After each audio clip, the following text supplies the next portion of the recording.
సాధారణంగా కుటుంబంలో భర్తనే భరించువాడుగా, పోషకుడుగా, యజమానిగా ఉంటాడు. అలాంటి వ్యక్తియే చనిపోతే భార్య విధవరాలుగా అవుతుంది. విధవరాళ్ళ పట్ల సంఘం యొక్క బాధ్యత, పాత్ర ఏమిటి? ఈ విషయాలను తెలుసుకుందాం.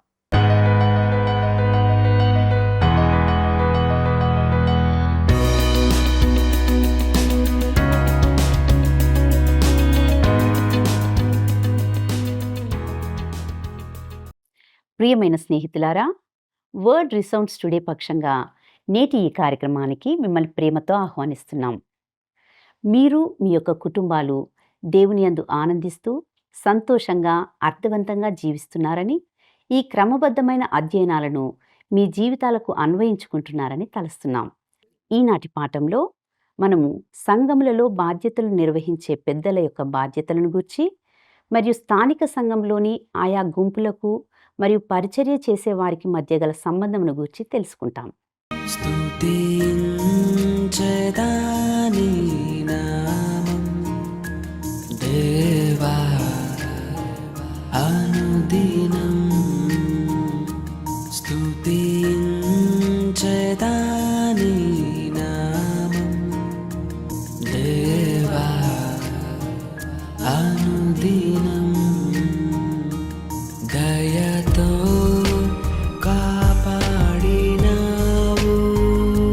కృపనే చూపించినావు. దయతో కాపాడినావు, కృపనే చూపించినావు. నేను మరువనేసు, నిన్నునే విడువనేసు.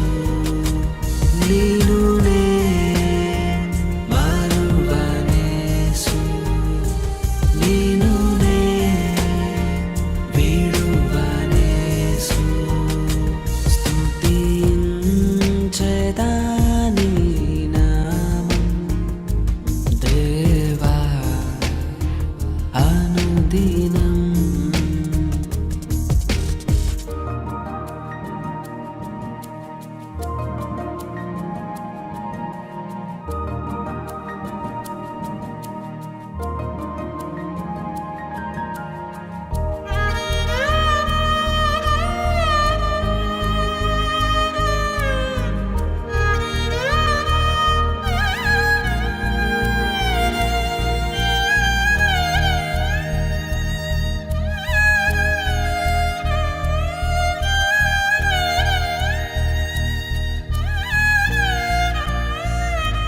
పాపినై ఉండగనేను రక్షించి దరి చేర్చినావు.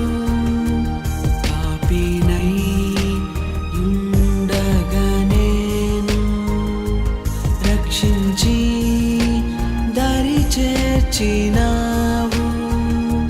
నిన్నునే మరువనేసు, నిన్నునే విడువనేసు. నిన్నునే మరువనేసు, నిన్నునే విడువనేసు. స్తుతించెదాని నామం దేవా అనుదినం. సిలువే నాకు శరణం, నీవే నాకు మార్గం. సిలువే నాకు శరణం, నీవే నాకు మార్గం. నిన్నునే మరువనేసు, నిన్నునే విడువ. మహాగణుడును రక్షకుడునైన యేసుక్రీస్తు ప్రశస్తమైన నామంలో ప్రేమధార కార్యక్రమాలను క్రమంగా వీక్షిస్తున్న ప్రతి ఒక్కరికి శుభములు తెలియజేస్తున్నాం. నేటి మన ధ్యాన భాగంగా ఈనాటి పాఠంలో అపోస్తులుడైన పౌలు తిమోతికి వ్రాసిన మొదటి పత్రిక 5వ అధ్యాయము 4వ వచనం నుండి 25వ వచనం వరకు ధ్యానించుకోబోతున్నాం.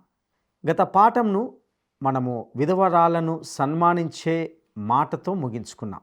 పౌలు ఈ అంశాన్ని మరికొంత లోతుగా ఇందులో చర్చించబోతున్నాడు. ఇక తిమోతికి వ్రాసిన మొదటి పత్రిక 5వ అధ్యాయము 4వ వచనంతో ప్రారంభించుకుందాం. అయితే ఏ విధవరాలికైనను పిల్లలు గాని మనుమలు గాని ఉండిన ఎడల వీరు మొదట తమ ఇంటి వారి ఎడల భక్తి కనపరుచుకొనుటకు తమ తల్లిదండ్రులకు ప్రత్యుపకారం చేయుటకు నేర్చుకొనవలెను. ఇది దేవుని దృష్టికి అనుకూలమై ఉన్నది. ప్రియులారా, సంఘముగా సంఘ పెద్దలుగా ఆ విధవరాలికి పిల్లలు ఉన్నారా అని పరిశీలించాలి. వారు ఆమెకు మద్దతు ఇవ్వకపోవడానికి కారణమేమిటి? ఆమెకు మనమళ్ళు ఉన్నారా? ఎందుకంటే వారికి ఆమె పట్ల బాధ్యత ఉంటున్నది. ఇది దేవుని పద్ధతి, మరియు ఇది ఇప్పటికీ దేవుని పద్ధతి అని నేను భావిస్తున్నాను. ఇక తిమోతికి వ్రాసిన మొదటి పత్రిక 5వ అధ్యాయము 5వ వచనాన్ని గమనిద్దాం. అయితే నిజముగా అనాథ అయిన విధవరాలు ఏకాకి అయ్యుండి దేవుని మీదనే తన నిరీక్షణను ఉంచుకొని విజ్ఞాపనల యందును ప్రార్థనల యందును రేయింబగలు నిలుకడగా ఉండును. ప్రియులారా, ఒకవేళ సంఘంలో నిజముగా అనాథ అయిన విధవరాలు ఉంది, ఆమె అసలైన విధవరాలు, ఆమెకంటూ ఎటువంటి ఆధారం లేదు, ఆమెకు అక్కర్లు ఉన్నాయి, ఆమె భక్తిగల స్త్రీ మరియు ఆమె ప్రార్థిస్తుంది.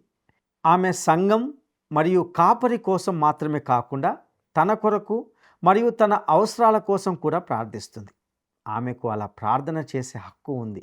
అయితే ప్రియులారా, అలాంటి ప్రార్థనలకు సమాధానం ఇవ్వడానికి దేవుడు మనల్ని ఉపయోగించుకుంటాడని నేను జ్ఞాపకం చేస్తున్నాను. ఇలాంటి విధవరాలిని మనము కనుగొన్నప్పుడు ఆమెకు సహాయం చేయాలని పౌలు ఎంతో స్పష్టంగా చెబుతున్నాడు. మనము ఇలా దేవునికి ఇష్టమైన పద్ధతిలో పనులు చేసినప్పుడు అది ఆయనకు ఎంతో ప్రియముగా ఉంటుంది మరియు చాలా సంతోషాన్ని ఇస్తుంది. ఇక తిమోతికి వ్రాసిన మొదటి పత్రిక 5వ అధ్యాయము 6వ వచనాన్ని గమనిద్దాం. సుఖభోగముల యందు ప్రవర్తించున్నది బ్రతుకుచుండియు చచ్చినదై ఉండును. ప్రియులారా, మీరు ఒక విధవరాలి ఇంటికి వెళ్ళినప్పుడు ఆమె ఈ లోకపరంగా విందులు వినోదాలతో ఆడంబరాలతో మునిగి తేలుతున్నట్లుగా కానీ, లేదా ఆమె ఏదైనా పార్టీలు పండుగలు చేసుకున్నట్లుగా కానీ మీరు చూస్తే ఆమెకు సహాయం చేయవలసిన విధవరాలు కాదని నేను చెప్తాను. ఆమె యొక్క పిల్లలు కానీ బంధువులు కానీ సంఘములో ఎంతటి ప్రముఖ స్థానంలో ఉన్నా సరే ఆమె సంఘ ఆర్థిక సహాయంనకు అర్హురాలు కాదని గ్రహించాలి. ఇక తిమోతికి వ్రాసిన మొదటి పత్రిక 5వ అధ్యాయము 7వ వచనాన్ని గమనిద్దాం. వారు నిందారహితులై ఉండునట్లు ఈలాగు ఆజ్ఞాపించుము. తిమోతి, ఈ విషయాలలో గౌరవనీయమైన రీతిలో వ్యవహరించడానికి సంఘానికి ఇది చాలా స్పష్టంగా తెలియజేయమని పౌలు చెప్తున్నాడు. ఇక తిమోతికి వ్రాసిన మొదటి పత్రిక 5వ అధ్యాయము 8వ వచనాన్ని గమనిద్దాం. ఎవడైనను తన స్వకీయులను విశేషముగా తన ఇంటి వారిని సంరక్షింపకపోయిన ఎడల వాడు విశ్వాస్య త్యాగము చేసిన వాడై అవిశ్వాసి కన్నా చెడ్డవాడై ఉండును. నా ప్రియ స్నేహితులారా, ఈ విషయాన్ని దీనికంటే ఎక్కువగా ఎలా స్పష్టం చేయగలనో నాకు తెలియదు. ఒక విధవరాలిని ఆమె స్వంత రక్త బంధువులు, ఆమె కుటుంబం చూసుకోవాలి. ఒక వ్యక్తి తన వ్యాపారస్తుల సమావేశంలో ఎలాంటి సాక్ష్యం ఇచ్చినా, లేదా ఒక స్త్రీ సంఘంలో ఎలాంటి సాక్ష్యం ఇచ్చినా, ఒకవేళ వారు తమ స్వంత కుటుంబాన్ని చూసుకోకపోతే దేవుని ఎదుట వారికి ఏ సాక్ష్యం లేదు. వారు అవిశ్వాసుల కంటే ఘోరమైన వారు. లేఖనాలు ఇక్కడ చాలా స్పష్టంగా తెలియజేస్తున్నాయి. మీరు లేఖనాల్లో కొన్ని విషయాలు మర్చిపోయే అవకాశం ఉంది, కానీ దీన్ని మాత్రం మరవడానికి లేదు. ఇక తిమోతికి వ్రాసిన మొదటి పత్రిక 5వ అధ్యాయము 9-10 వచనాలను గమనిద్దాం. 60 ఏండ్ల కంటే తక్కువ వయసు లేక ఒక్క పురుషునికే భార్య అయి సత్క్రియలకు పేరు పొందిన విధవరాలు పిల్లలను పెంచి పరదేశులకు ఆతిథ్యమిచ్చి పరిశుద్ధుల పాదములు కడిగి శ్రమపడు వారికి సహాయము చేసి ప్రతి సత్కార్యము చేయబూనుకొనినదైతే ఆమెను విధవరాండ్ర లెక్కలో చేర్చవచ్చును. ప్రియులారా, ఇక్కడ లెక్కలో అంటే సహాయము పొందే విధవరాండ్ల సమూహము లేదా గుంపు అని అర్థం. ఎందుకు ఈ వయసు పరిమితి ఉంది? ఎందుకంటే ఆమె ఆ వయసు కంటే తక్కువగా ఉంటే ఆమె ఇంకా పని చేసి తనను తాను పోషించుకోగలదు. ఇక సత్క్రియలకు పేరు పొందిన అనే మాట ద్వారా పౌలు ఇక్కడ చెప్పేది ఏమిటంటే, ఆ విధవరాలు గతంలో ఎలాంటి వ్యక్తిగా ఉండేదో పరిగణించడం మంచిది. ఆమె జీవిత చరిత్రను పరిశీలించండి. ఎవ్వరు వచ్చినా గుడ్డిగా సహాయం చేయకండి. కానీ ఆమె పైన వివరించిన లక్షణాలు కలిగి ఉండి అవసరంలో ఉంటే మీరు ఆమెకు సహాయం చేయండి. సంఘము ఈ ప్రాథమికమైన సరళమైన మౌలిక సూత్రాలకు తిరిగి వెళ్ళి ప్రస్తుతం మనం వింటున్న భావోద్వేగపూరితమైన అభ్యర్థనల నుండి దూరంగా ఉండాలని ఆశిస్తున్నాను. మన మృదువైన హృదయాలను ఆకర్షించే అయోగ్యమైన కారణాలకు మనము ప్రతిస్పందిస్తున్నాం. కానీ మన మధ్యలోనే ఉన్న నిజమైన అవసరాలు కలిగిన వారిని విస్మరిస్తున్నాం. మన సొంత సంఘాల్లో ఉన్న ఒంటరితనంతో బాధపడుతున్న విధవరాండ్రను మనము దర్శించకుండా తప్పించుకుంటున్నాం. ఆమె పిల్లలు దూరంగా వెళ్ళిపోయి ఉండవచ్చు లేదా మరణించి ఉండవచ్చు. అలాంటి సమయంలో ఆమెకు భౌతిక అవసరాలు కూడా ఉండవచ్చు. చాలాసార్లు సంఘం అలాంటి అవసరాలను విస్మరిస్తుంది. కానీ ఒక సంఘము తన విధవరాండ్రను సరిగ్గా చూసుకుంటే దాని సాక్ష్యం ఈ ప్రపంచం దృష్టిని ఆకర్షించకుండా ఉండదు అనేది నా అభిప్రాయం. సంఘము చేత సహాయం పొందే ఈ విధవరాండ్రు సంఘములో సేవకురాలుగా పరిచారకులుగా ఉండాలి. వారు సంఘంకి కొంత సేవ చేయాలి. ఉదాహరణకు కొన్ని సంవత్సరాల క్రితం ఒక దైవ సేవకుడు తన సంఘంలోని ఒక విధవరాలిని పిలిచి, అప్పుడే ఒక స్త్రీ తన భర్తను కోల్పోయి ఆ భర్త భూస్థాపన కార్యక్రమాన్ని ముగించుకొని ఇంటికి వచ్చిన ఆమెను సందర్శించమని ఈ విధవరాలను కోరడం జరిగింది. ఆ మరణం ఆ స్త్రీని కుటుంబం లేకుండా స్నేహితులు లేకుండా చేసింది. కాబట్టి ఆ దైవ సేవకుడు తన సంఘములోని ఆ విధవరాలిని భర్తను కోల్పోయిన ఆమెను సందర్శించమని కోరాడు. ఎందుకంటే ఆమె ఇదివరకే ఆ పరిస్థితిని అనుభవించింది. కాబట్టి ఆమె ఆ స్త్రీ అవసరాన్ని అర్థం చేసుకుంటుంది. అందువలన కొద్ది సమయంలోనే వారిద్దరు కూడా గాఢమైన స్నేహితులుగా మారారు. దానివలన దేవునితో వారి సంబంధం లోతుగా మారింది. ఒక విధవరాలు సంఘంలో ఏదో ఒక విధంగా సేవ చేయగలదు మరియు చేయాలి కూడా. ఇక తిమోతికి వ్రాసిన మొదటి పత్రిక 5వ అధ్యాయము 11-12 వచనాలను గమనిద్దాం. యవనస్తురాలైన విధవరాండ్రను లెక్కలో చేర్చవద్దు. వారు క్రీస్తునకు విరోధముగా నిరంకుశులైనప్పుడు తమ మొదటి విశ్వాస్యమును వదులుకొనిరను తీర్పు పొందిన వారై పెండ్లాడగోరుదురు. ప్రియులారా, యువ విధవరాండ్రు తిరిగి పెళ్లి చేసుకోవాలనుకోవడం సహజం, అది సరే. కానీ ఇక్కడ హెచ్చరిక ఏమిటంటే తప్పుడు కారణాలతో పునర్వివాహము చేసుకునే ప్రమాదం ఉంది. ఆమె తన విశ్వాసాన్ని పూర్తిగా మరచిపోయే ప్రమాదం ఉంది. సంఘము యవనస్తులైన విధవరాండ్రను కూడా జాగ్రత్తగా పరీక్షించాలి. ఇక తిమోతికి వ్రాసిన మొదటి పత్రిక 5వ అధ్యాయము 13వ వచనాన్ని గమనిద్దాం. మరియు వారు ఇంటింట తిరుగులాడుచు బద్దకు రాండ్రగుటకు మాత్రమే గాక ఆడరాని మాటలాడుచు వదరుబోతులను పరుల జోలికి పోవు వారు నగుటకును నేర్చుకొందురు. ప్రియులారా, ఈ వచనాన్ని మరొక మాటలో చెప్పాలంటే వారు ఒక చోట నుండి మరొక చోటికి చెత్తను అనగా పుకార్లను మోసుకు వెళ్తారు. ఇంటింటికి తిరుగుచూ ఆడరాని మాటలు మాట్లాడుతుంటారు. ఇది యువ విధవరాలి విషయంలో పొంచి ఉన్న ఒక గొప్ప ప్రమాదం. ఒక భార్యగా, గృహిణిగా, బహుశా పిల్లలు లేని స్త్రీ కావచ్చు. ఆమె బాధ్యతలు లేకుండా ఆమె ఒక సంచారిగా అనగా ఉద్దేశం లేకుండా తిరిగే వ్యక్తిగా మారిపోతుంది. ఇక తిమోతికి వ్రాసిన మొదటి పత్రిక 5వ అధ్యాయము 14వ వచనాన్ని గమనిద్దాం.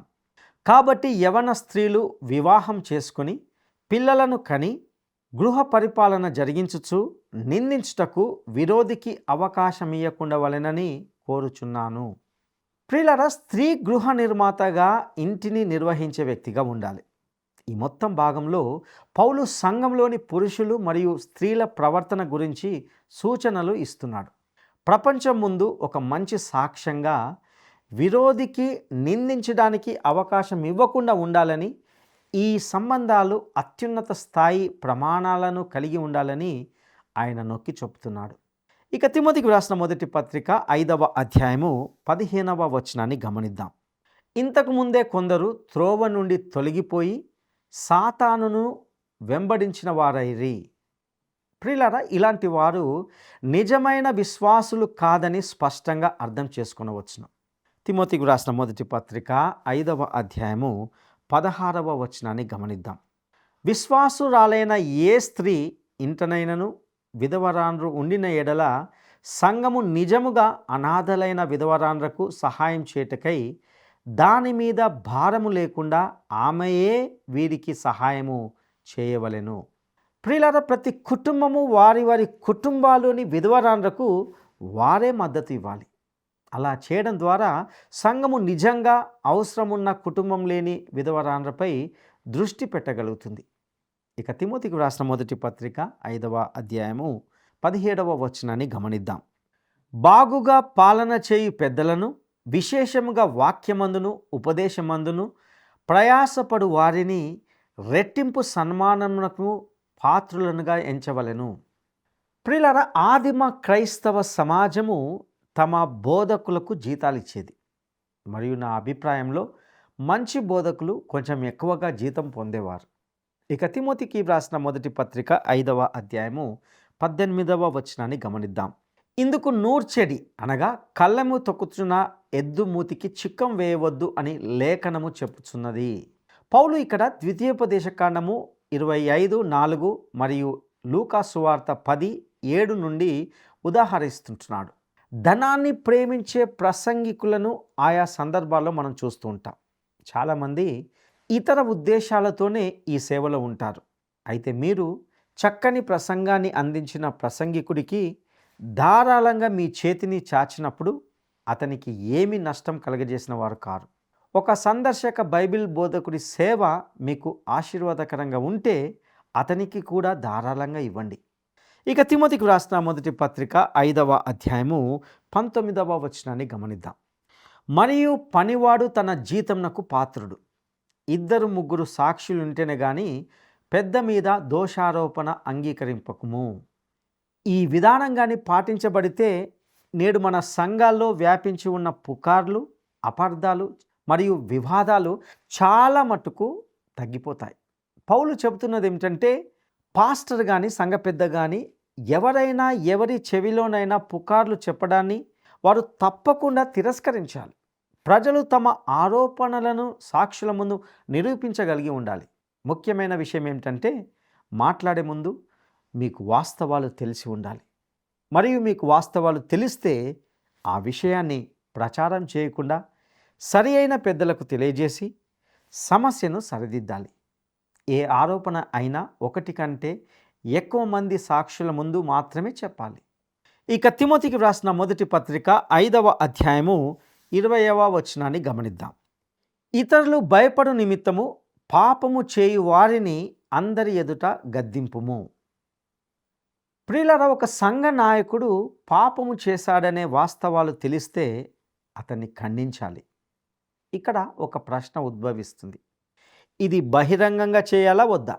ఒక సంఘ సభ్యుడు పాపం చేసినప్పుడు అది సమాజాన్ని ప్రభావితం చేయకపోతే దాన్ని బహిరంగం చేయకూడదు, లేదా బహిరంగంగా అంగీకరించమని కోరకూడదు.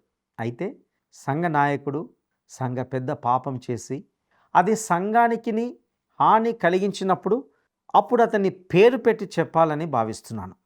కొన్నిసార్లు అతని పేరును సంఘ సభ్యుల జాబితా నుండి తీసివేయడానికి కూడా సమయం వచ్చి ఉండవచ్చు.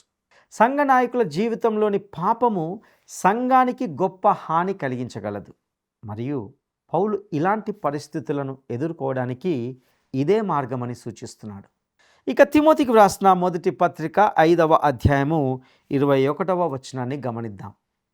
విరోధ బుద్ధితోనైనను పక్షపాతముతోనైనను ఏమీయు చేయక నేను చెప్పిన ఈ సంగతులను గైకొనవలెనని దేవుని ఎదుటను క్రీస్తు యేసు ఎదుటను ఏర్పరచబడిన దేవదూతల ఎదుటను నీకు ఆనబెట్టుచున్నాను, లేక సాక్ష్యం ఇచ్చుచున్నాను.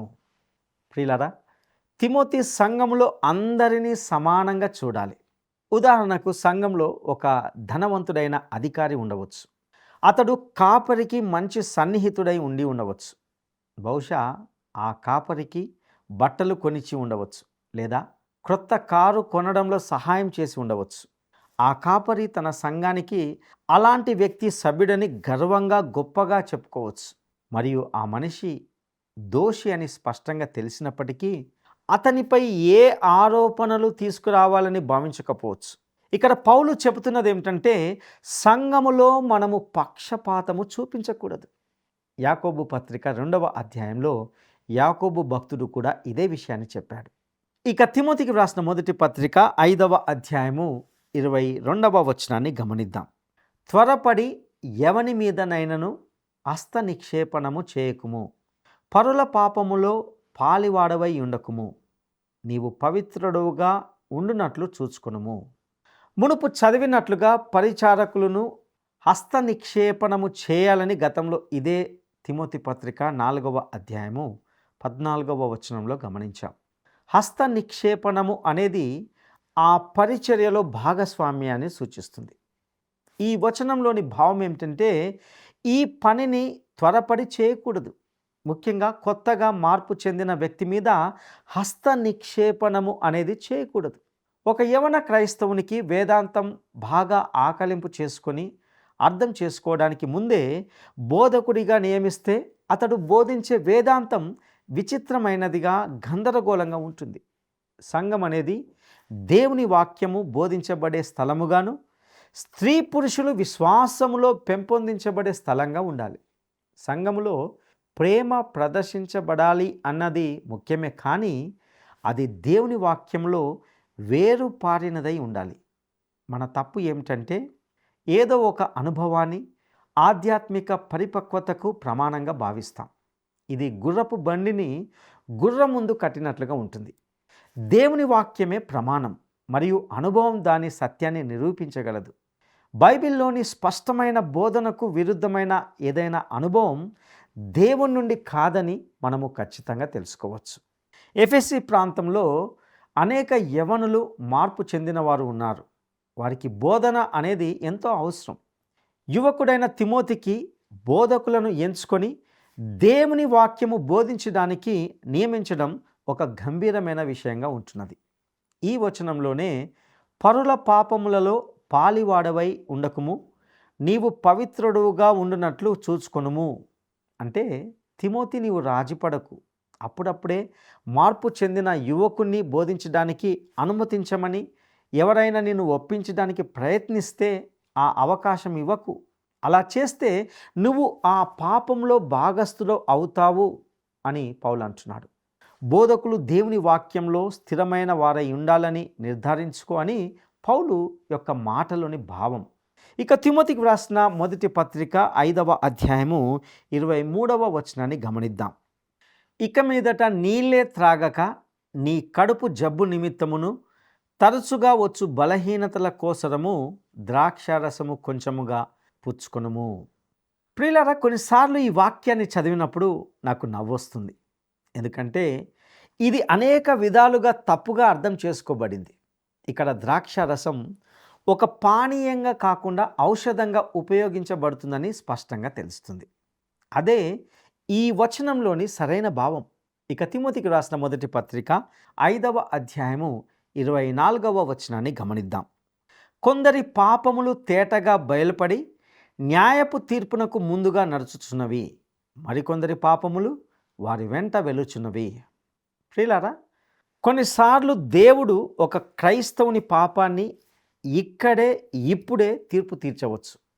కానీ ఆయన వెంటనే తీర్పు తీర్చకపోతే ఆయన తీర్పు తీర్చడానికి వెనుకాడతాడని అర్థం కాదు. అయితే ప్రియులారా, దీన్ని చాలా సంవత్సరాలు గమనించిన తర్వాత చివరికి దేవుడు తన తీర్పుతో చర్య తీసుకుంటాడని మనం ఎన్నో సందర్భాల్లో గమనించి ఉండవచ్చు. ఇక పౌలు కొరింథీయులకు రాసినప్పుడు ఈ విషయాన్ని వివరించాడు. అక్కడ కొందరు ప్రభు బలను సరైన రీతిలో ఆచరించకుండా ఉన్నారు. మొదటి కొరింథీ పత్రిక 11వ అధ్యాయము 30వ వచనంలో పౌలు అన్నాడు, ఇందువలననే మీలో అనేకులు బలహీనులను రోగులనై ఉన్నారు. చాలామంది నిద్రించుచున్నారు. కొందరు ఇప్పటికే దేవుని తీర్పును ఎదుర్కొంటున్నారని పౌలు చెప్పాడు. కొందరు నిజంగా అనారోగ్యంతో ఉన్నారు. మరికొందరు దేవుని తీర్పును బట్టి మరణించారు. 1 కొరింథీ పత్రిక 11వ అధ్యాయము 31వ వచనంలో పౌలు తన మాటలను కొనసాగిస్తూ ఇలా చెప్పాడు: అయితే మనలను మనమే విమర్శించుకొనిన ఎడల తీర్పు పొందకపోదుము. ప్రియులరా, ఒక క్రైస్తవుడు పాపం చేసినప్పుడు అతడు తనను తాను తీర్పు తీర్చుకోవచ్చు. ఇది కేవలం తన పాపం కోసము బాధపడడం మాత్రమే కాదు, అతడు దానితో తీవ్రంగా వ్యవహరించాలి. అంటే అది ఎవరికైనా హాని కలిగించినట్లయితే దాన్ని సరిచేయాలి మరియు ఆ పాపం నుండి తిరిగి రావాలి. ఈ పనులు చేయకపోతే అతడు తనను తాను తీర్పు తీర్చుకొనలేదు అని అర్థం. ఈ 1 కొరింథీ పత్రిక 11వ అధ్యాయము 32వ వచనంలో మరొక విషయాన్ని గమనిస్తాం. మనము తీర్పు పొందిన ఎడల లోకముతో పాటు మనకు శిక్షావిధి కలగకుండునట్లు ప్రభువు చేత శిక్షింపబడుచున్నాము. ప్రియులారా, లోకము కూడా ఈ పాపాలు చేస్తుంది. అయితే దేవుడు తీర్పు తీరుస్తాడు. ఒక క్రైస్తవుడు కూడా వాటితో ఏకీభవించడు. మిమ్మును మీరైనా తీర్పు తీర్చుకోండి, లేదంటే దేవుడు మిమ్మల్ని తీర్పు తీరుస్తాడు. మిమ్మల్ని మీరు తీర్పు తీర్చుకుంటే విషయం పరిష్కారం అవుతుంది, లేకపోతే ఆయన తీర్పు తీరుస్తాడు. కొన్నిసార్లు ఆ తీర్పు ఇప్పుడే జరుగుతుంది. అలా కాకపోతే మీరు క్రీస్తు న్యాయపీఠం ముందు హాజరైనప్పుడు అది పరిష్కరించబడుతుంది. ఇక తిమోతికి రాసిన 1 పత్రిక 5వ అధ్యాయము 25వ వచనాన్ని గమనిద్దాం. అటువలే మంచి కార్యములు తేటగా బయలుపడుచున్నవి, బయలుపడనివి దాచబడనేరవు. ఇదే సూత్రము సత్క్రియలకు అనగా మంచి క్రియలకు కూడా వర్తిస్తుంది. కొన్నిసార్లు దేవుడు ఒక విశ్వాసికి ఈ జీవితంలోనే అతడు చేసిన మంచి పనులకు బహుమతి ఇస్తాడు. మరికొందరు తమ బహుమతి కోసం దేవుని సన్నిధిలో నిలిచి ఉండే వరకు వేచి ఉండాల్సి ఉంటుంది. ఇది చాలామంది క్రైస్తవుల విషయంలో అలాగే జరుగుతుంది. నా ప్రియ సహోదరుడా, సహోదరి, నీవు రక్షించబడిన విశ్వాసివైతే నీ విశ్వాస జీవితం ఎలా ఉంది? ఒకవేళ నీవు ఇంకా రక్షింపబడకుండా ఉన్నట్లయితే దేవుని తీర్పు ఉందని గ్రహించి క్రీస్తును నీ రక్షకునిగా స్వీకరించగలవు. అట్టి కృప దేవుడు నీకు దయచేయునుగాక. దైవాశీస్సులు.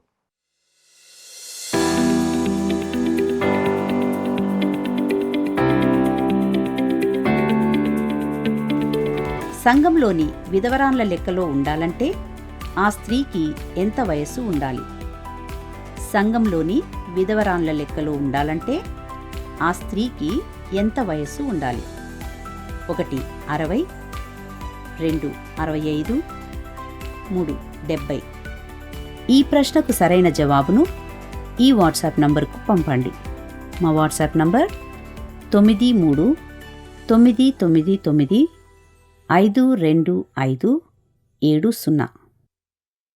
ఈ సందేశం ద్వారా క్రీస్తును కలిగి ఉన్న ప్రతి ఒక్కరూ ఎంతగానో ప్రోత్సహించబడి ఉన్నారని నమ్ముచున్నాం. క్రమంగా సందేశాలను వీక్షించండి. మరిన్ని లోతైన సత్యాలు తెలుసుకోవడానికి లేక మీ ప్రార్థన అవసరతలను తెలియచేయడానికి స్క్రీన్ మీద కనబడే ఫోన్ నంబర్తో మమ్మల్ని సంప్రదిస్తారు కదూ. దేవుడు మీకు తోడయుండునుగాక. ఆమెన్. ఈ కార్యక్రమం మీకు నచ్చిందా? అయితే వెంటనే మిస్డ్ కాల్ ఇవ్వండి. బహుమతి పొందే విజేత మీరే కావచ్చు.